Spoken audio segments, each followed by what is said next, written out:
प्रहार दिव्यांग क्रांती संघटना यांच्या सर्व प्रहार सैनिकांना एक विनम्र आवाहन. मा. बच्चू कडू यांचे बेमुदत अन्नत्याग उपोषण कशासाठी? प्रमुख मागण्या. 1. दिव्यांग व विधवा महिलांना ₹6,000 मानधन देण्यात यावे. 2. आपल्या संकल्पानुसार शेतकऱ्यांना संपूर्ण कर्जमाफी देण्यात यावी. तसेच शेतमालाला MSP म्हणजे हमी भावावर 20% अनुदान देण्यात यावे. 3. दिनांक 7 एप्रिल 2025 रोजी आपल्या अध्यक्षतेत झालेल्या बैठकीच्या इतिवृत्ताप्रमाणे शासन निर्णय काढण्यात यावा. 4. युवकांच्या हाताला काम द्यावे, नाहीतर सन्मानजनक दाम देण्यात यावे. तसेच रिक्त जागा तातडीने भरण्यात याव्यात व जास्त पदसंख्यांच्या जाहिराती प्रसिद्ध करण्यात याव्यात. 5. शहराप्रमाणे ग्रामीण भागातील घरकुलांकरिता समान निकष लावून किमान ₹5 लाख अनुदान घरकुल लाभार्थ्यांना देण्यात यावे. 6. शेतकऱ्यांप्रमाणे शेतमजुरांचा अपघाती मृत्यू झाल्यास आर्थिक सहाय्य देण्यात यावे. तसेच शेतमजुरांकरिता स्वतंत्र मंडळ स्थापन करण्यात यावे. 7.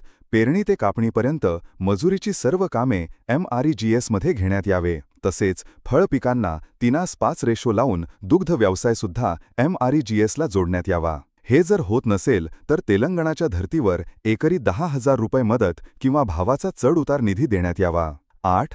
ज्याप्रमाणे रासायनिक खताला अनुदान देण्यात येते त्याचप्रमाणे शेणखताला किंवा सेंद्रिय खताला अनुदान देण्यात यावे. 2. मेंढपाळ व मच्छीमार यांच्यासाठी स्वतंत्र धोरण तयार करून त्यांचे प्रश्न मार्गी लावावे. 9. निवासी अतिक्रमण नियमाकुल करण्यात यावे. 10. मनरेगामधील मजुरी ₹312 वरून ₹500 करण्यात यावी. 12. दुधातील भेसळ रोखण्यात यावी. तसेच गायीच्या दुधासाठी बेस रेट ₹50 प्रति लिटर व म्हशीच्या दुधासाठी बेस रेट ₹60 प्रति लिटर मिळावा. 13.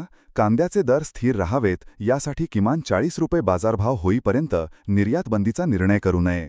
निर्यातबंदीच्या निर्णयानंतर बाजारभाव कोसळताच त्यावेळेस बाजारभाव सावरण्यासाठी नाफेड व NCCF सारख्या संस्थांनी थेट शेतकऱ्यांचा कांदा बाजार समितीमधून खुल्या लिलावात खरेदी केला पाहिजे. किमान ₹25 बाजारभाव राहावेत यासाठी धोरण बनविण्यात यावे. सन 2025-26 या वर्षासाठी ऊस पिकाला प्रतिटन ₹4,300 दर 1% रिकव्हरी बेस रेट घरून मिळावा. तसे पुढील 11% रिकव्हरीसाठी ₹430 FRP दर मिळावेत. तसेच प्रत्येक शेतकऱ्याला काटा करून रिकव्हरी काढण्यासाठी स्वतंत्र यंत्रणा निर्माण करण्यात यावी व 15 दिवसामध्ये पैसे दिले नाही तर व्याजासह पैसे वसूल करण्याचे अधिकार स्थानिक यंत्रणेला देण्यात यावे.